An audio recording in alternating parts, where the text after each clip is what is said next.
Bonjour à tous, salut les caps. Aujourd'hui, nouvelle vidéo. Dans cette vidéo, chers amis, nous allons parler de Mila.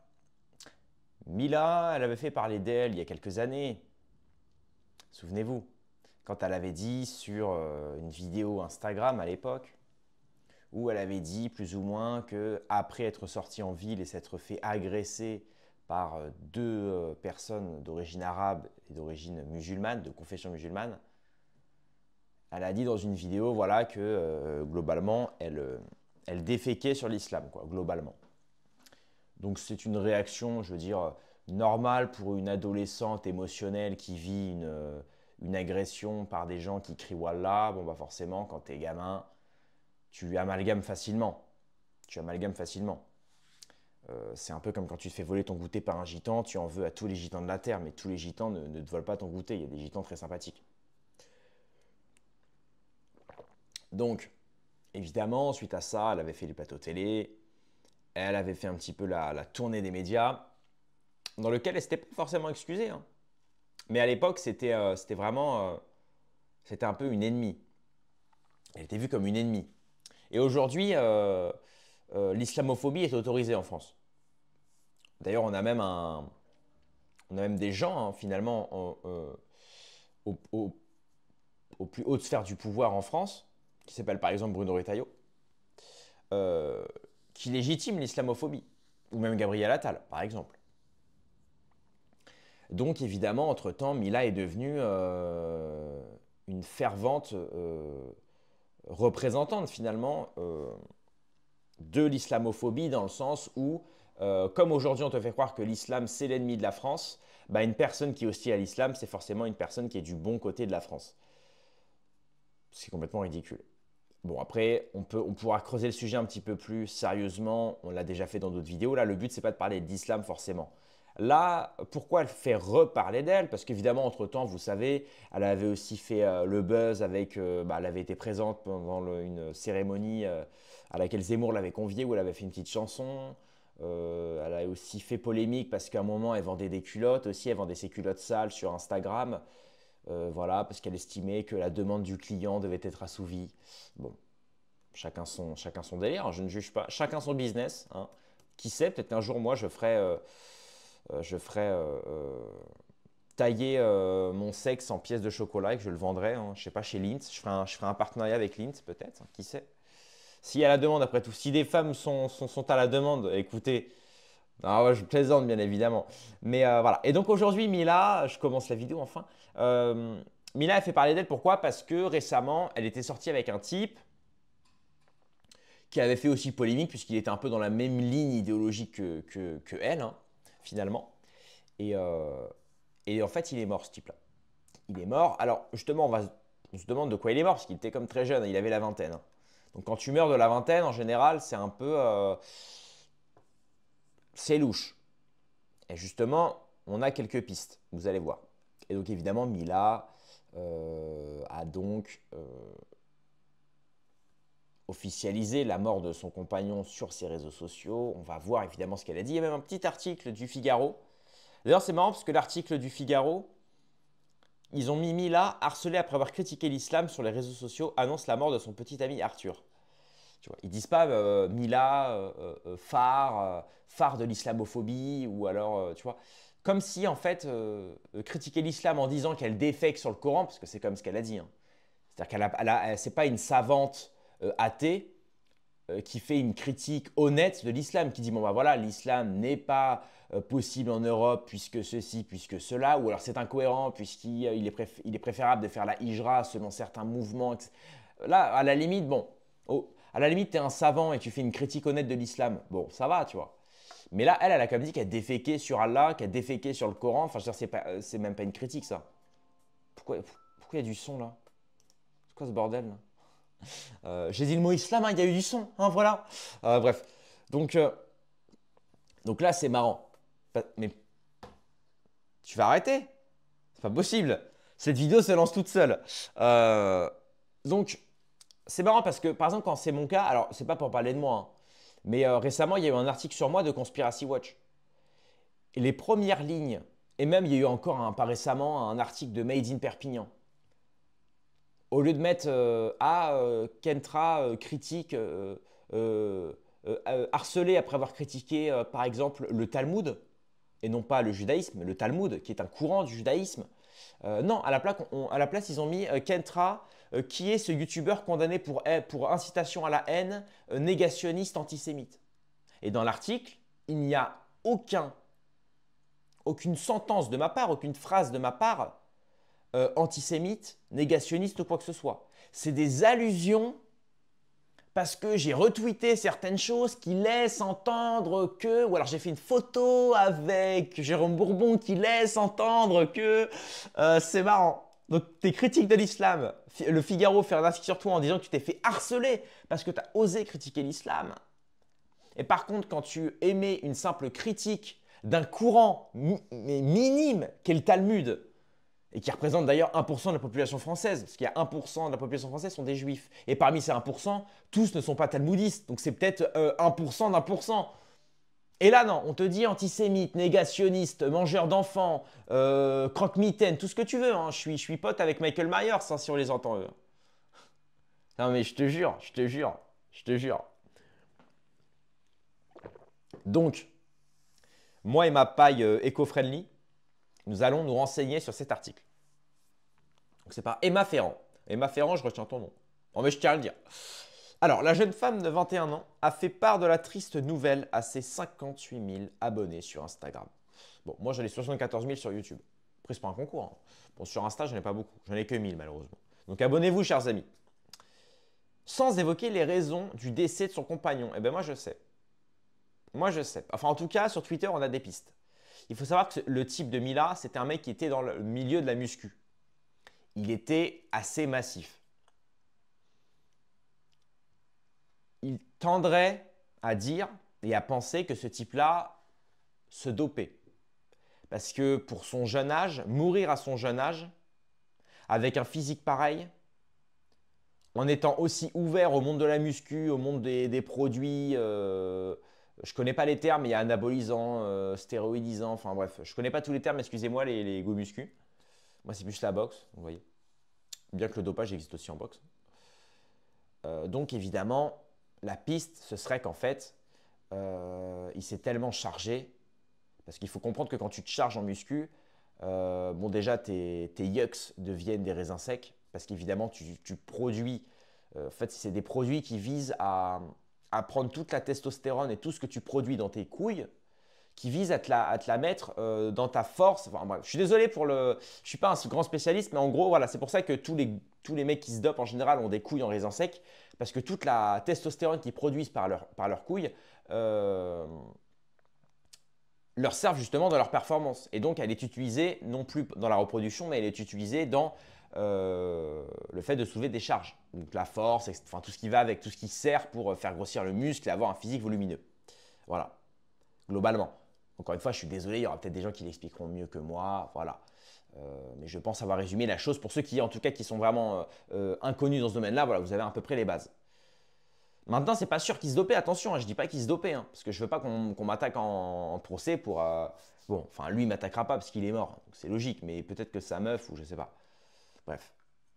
D'ailleurs, c'est triste, hein, paix à son âme. Hein. Vous allez voir, d'ailleurs, tout laisse à donner envie de se réjouir de sa mort. Mais moi, je ne vais pas le faire. Contrairement à ceux qui le font, justement, ce sera le débat de cette vidéo-là parce que c'est hyper intéressant. Parce que vous n'êtes pas censé... Enfin, attendez, on va continuer l'article, après je dirai ce que j'ai à dire. Mais vous allez voir que franchement... Bref. Mais moi, je ne suis pas de cette malhonnêteté-là. Donc sur Instagram, la jeune femme de 21 ans fait part de la triste nouvelle à ses 58 000 abonnés. Elle met une photo de son compagnon, voilà. Le vide que tu nous laisses est d'une douleur insoutenable. Tu étais l'amour de ma vie, mon gros monsieur tout musclé, mon super héros. Écrit-elle en ajoutant que le couple avait prévu d'habiter ensemble prochainement. Bon, voilà. Ok, le monde avait besoin du pur génie que tu étais. Tu étais l'homme le plus admirable, le plus gentil, le plus intelligent que j'ai pu connaître. Hein. Le compagnon de mes rêves, un être supérieur. Supérieur, carrément. J'ai toujours espéré mourir. Bon, tu vas me dire supérieur, vous allez comprendre pourquoi. Hein. Je suis insupportable. Je suis insupportable. J'ai toujours espéré mourir la première pour ne jamais ressentir ça. Je t'aime, mon cœur, je t'aime à jamais. Bon, évidemment, voilà, paix à son âme quand même.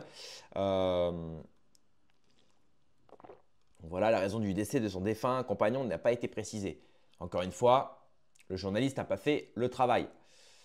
Vous voyez, hein, il avait un physique, il avait des gros bras, tout ça. Bon, c'est pas parce que tu as des gros bras que tu es dopé, attention, hein. Mais voilà, c'est un mec dans le monde de la muscu assez investi. Donc, et là, on va rentrer dans autre chose. Sur Instagram, donc son compagnon, sous le pseudonyme de Arturo BLT, cumule 2000 abonnés et publie régulièrement des photos de lui en pleine séance de musculation. En légende de son profil, il avait indiqué Am Israël Aï, la nation d'Israël vit, un slogan de solidarité entre les juifs.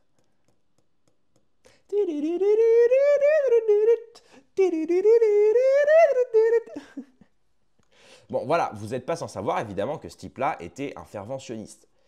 Il s'était justement réjoui de la mort des Palestiniens. Et c'est pour ça que je vous ai dit, beaucoup de gens, quand Mila a annoncé son décès, tout le monde s'est foutu de sa gueule. Parce que Mila était une des premières d'ailleurs.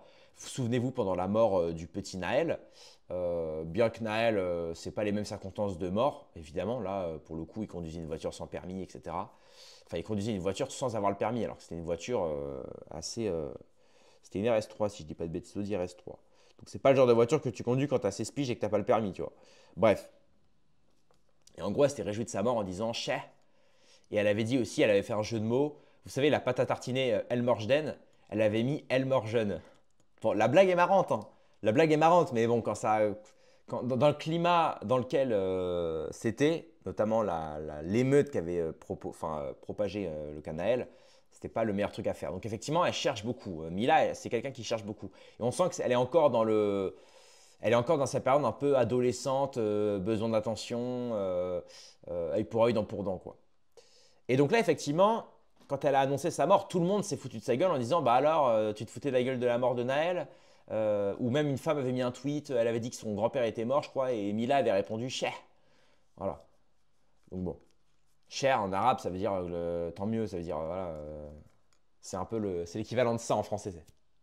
C'est le tirage de langue, tu vois. C'est le tirage de langue arabe, voilà. Voilà. Donc évidemment, en fait, c'est un peu c'est un retour de balle, quoi. Donc c'est pour ça que moi je dis, je ne suis pas de cette malhonnêteté. Je ne me suis pas réjoui de la mort de Naël, mais je ne me réjouis pas non plus de la mort de son ami, enfin de son petit ami, malgré le fait qu'il était sioniste, qu'il disait que la nation d'Israël vit, qu'il s'était réjoui de la mort des Palestiniens, que Mila s'était réjoui de la mort de Naël. Moi je suis pas comme ça. Moi je suis quelqu'un de bon, j'ai le cœur pur. D'ailleurs la plupart des gens en commentaire le disent. Mais c'est pas pour rien, j'ai vraiment le cœur pur. Je ne me réjouis pas de la mort de qui que ce soit. Comme j'ai dit, même Netanyahou, je me réjouis pas de sa mort, hein. Si un jour il meurt, si un jour j'ai l'occasion même de le tuer, je le tuerai pas. Moi je veux juste que tu sais, moi, je suis là, moi, je veux juste qu'il arrête ce qu'il fait, hein, et qu'il comprenne.